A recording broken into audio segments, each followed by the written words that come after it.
Hi houseplant lovers, welcome back to Millennial Planter. I'm Marina, the Millennial Planter, and if you're new, thanks so much for checking out this channel. I do talk all things houseplant related, both the good and the ugly, and if you're returning, thanks so much. You're a real one, really appreciate you. So today I am doing a kind of stressful video, at least for me. I'm setting up a more designated area, a more designated like propagation area in my shelf that's right behind me. And I just got some grow lights in, and honestly, let's just hop right on into this because I feel like it's gonna take a little bit of time. So this is actually the new grow light that I got, and I purchased it through Amazon. And so basically I'm gonna put all my propagations right on this shelf here, and this shelf gets very low light. I do have a west facing window, but it's filtered by a really big tree we have in our front yard, and now that it's winter time, the sun is it's a lot weaker than in the summertime. And this area here is just very neglected, and I don't really have many plants in this area because not much can survive. Like, it's really low light. So I figured I would just maybe put a light here, a grow light, and put some propagations here, and we'll just see how it goes. This new light here is actually a purple light. I've never tried color lights. All my lights are either like this yellow warm color you see right behind me, or I have my big light that is just like a white color. So this one has that like purple glow to it, at least it did in the pictures. I haven't turned it on yet. So I don't know. I'll leave this link below if you guys want to try it out. I obviously haven't tried it out, so I don't know if it's any good, but I'm sure it should be fine. And another thing I didn't realize when I purchased this is that this is actually a grow light with a stand and not a clamp. I probably should have paid attention to that, but whatever. It's fine. We will make it work.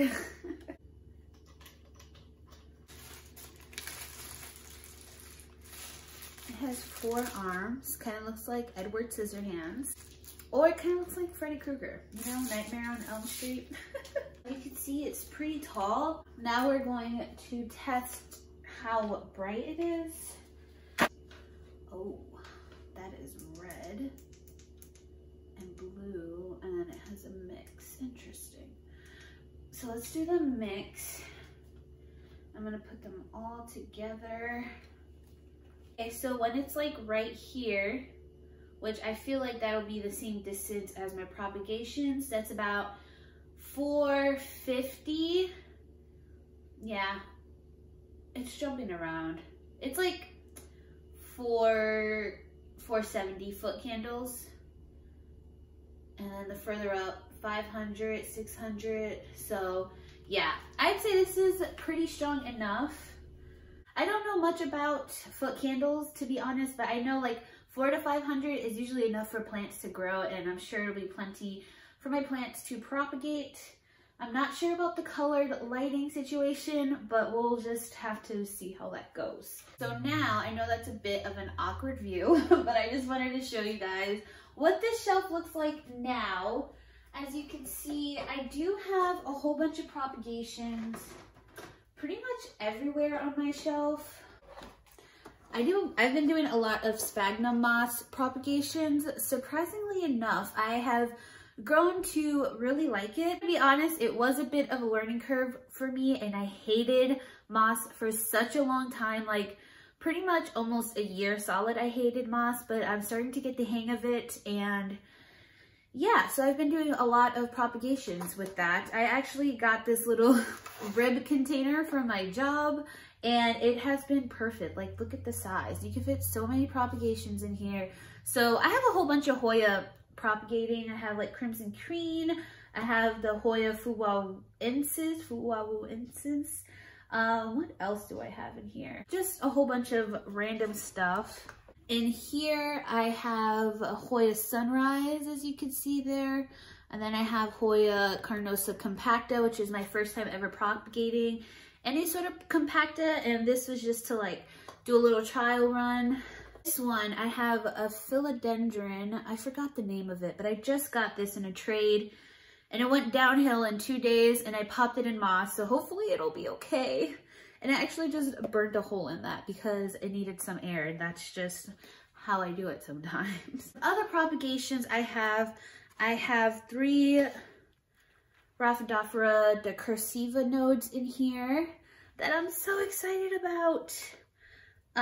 This is actually my first wet stick propagation, like the first time I've ever received a wet stick, because I've had to chop leaves off and then propagated wet sticks out of that. But this is the first time I've gotten a wet stick. This was through a trade actually. So hopefully they will propagate for me.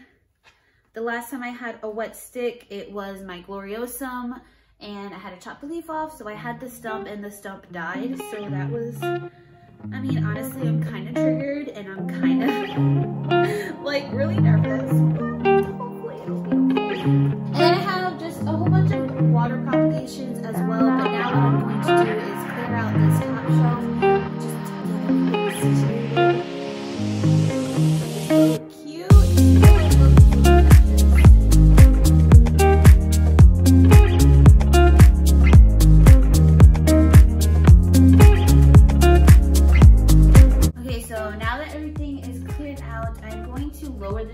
I think just a little bit so I could fit some water propagation things up there. I don't know, we'll see. Hopefully it's not too small.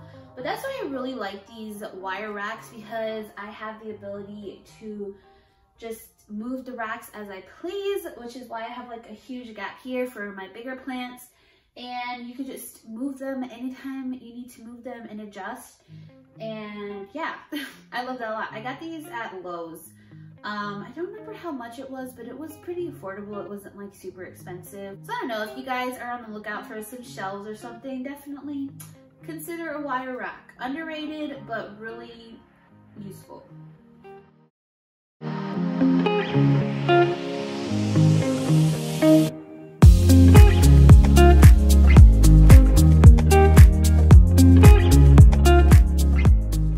Okay, so it took some time, but I finally got the lamp situated up there. Now I'm going to set up this heat mat. I used to have it over here on my lower shelf, but now, you know, it's becoming fall and it's almost winter, or is it winter? No, I don't think it's winter yet. It's fall and it's getting colder, and I do feel like my propagations are slowing down. So if you're like me and you just have a lot of things growing and going on, I do really highly recommend getting a heat mat. I got this one, actually I got it last winter, and it has done me justice. It really helps the propagation process when the weather is colder out, and honestly, like, I noticed a huge difference. So yeah, just a little tip. If you are struggling with propagations in the fall and winter, definitely consider getting a heat mat. I will have this link down below. It is available on Amazon.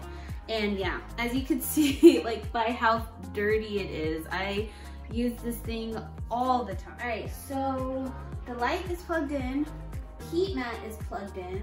I think that should be good. It'll even provide some extra light to these plants in this corner that get pretty low light also. So let's just see how it goes. My husband's probably gonna kill me because, as you can see, I kind of had to like finagle it behind our TV on our TV stand because of the location, and unfortunately I don't really have any more space to put any more plants. I just gotta make do with the shelf for now. But let's just see what he says when he gets home tonight. Now to put all the propagations back. Some more things I actually have propagating. Some more moss propagations. Once again, another to-go takeout container from my job. And in here, I actually have a Carnosa variety. I forgot what it's called. I'll have to put it on the screen, but it's splashy. It's really cool. I actually haven't checked it in a while. I got this, a lot of these Hoyas I got in trade, so that's why they're all cuttings. And one tiny little root right there. I don't know if you can even see that. But one little root, and that is what the foliage looks like. Super pretty, super splashy. And I think that's all I have in this one. I can definitely combine some of my propagations. And also for sphagnum moss propagation, I do notice that it is a little bit slower than water propagations, but I do feel like the cuttings stay a lot warmer because now that the weather's cooler, I feel like water just gets so cold, which is why a lot of my water propagations are probably slowing down. And it just creates that real like humid environment plants just love. And I have this tendril that doesn't have roots, but it has a tiny little new growth there at the tip, which is hysterical. I do have these dubia cuttings that have grown a lot, and they even have little roots. I just have no clue what to do with it because I feel like it's just gonna be awkward to pot up, but I need it to climb something so the leaves get bigger. But it's just a tiny little thing for now, and hopefully it can grow some more roots and I can figure out how to pot it up. This carnosa is growing some roots. Look at that. That's super exciting. And then you just have some failures like this Hoya lacunosa that's not doing anything. I have 2 lacunosas in here that aren't doing anything, and it's been a minute, but I feel like lacunosa is just one of the worst Hoyas. In my opinion, I know a lot of people struggle with lacunosas and just the different cultivars. They're just, I don't know, they're just really particular. Oh, and this little sunrise is coming out with the tiniest little root, and just look at how pretty. I'm just gonna take this and spray it a little bit just to make it a little bit more moist. Same with the top. Now we're just gonna put on top of the heat mat underneath that new grow light.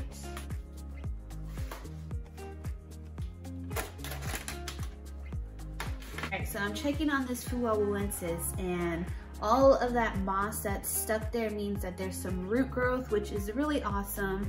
This Hoya is like, as you can see, it's pretty sun stressed. It's a little sunburned, which is fine, but it just means it's probably gonna take a little bit longer to propagate. But I see roots, so that's really awesome. This Hoya, I forgot the name of, has a little root right there too. I don't think that's focusing.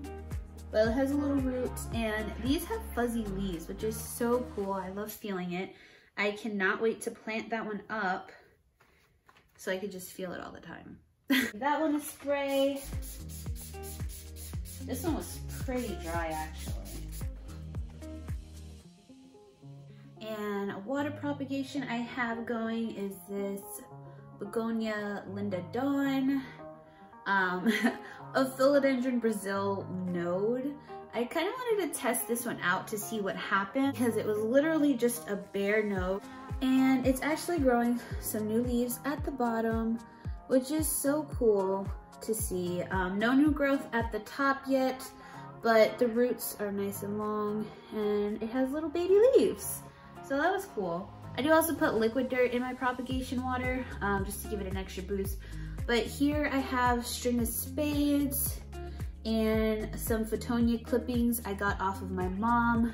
The string of spades are really cool. I thought they would kind of feel like the string of hearts, where it's like a thicker leaf, but the leaf is kind of more waxy. Like it's still thick like the string of hearts, but it's more waxy, which is really cool. So hopefully these will propagate well for me because I love them a lot. And they even have little new growth there at the tip. Here I have a little sad Hoya parasitica that is not rooting for me. I received this in the mail, and it was plant mail going wrong. So I'm trying to save it. I had it in moss for a little bit, but it just wasn't perking up. So I threw it in water, and I'm just gonna leave it in water and hope for the best. No roots yet. I have a dying yellowing leaf, so I don't know. I hope it makes it because I really love this Hoya. Here I have some more begonias and a painted lady, and the painted lady is actually coming out with some roots, if you could see that in there. So that's super exciting. She's gonna be ready to pot up soon. Okay, so there it is at this angle. I actually ended up moving one of the arms down here because I do want to give this area a little bit more light, so it's just a tiny bit more, so we'll see how it does. I don't know, it's just all trial and error at this point. Say the light is a little bit top heavy, so the legs at the bottom really have to be like spread out as much as possible, just so it's not like constantly flopping around. But I did kind of bang the arms up a lot, so it's sturdy. And if I bring you in closer, this is what it looks like.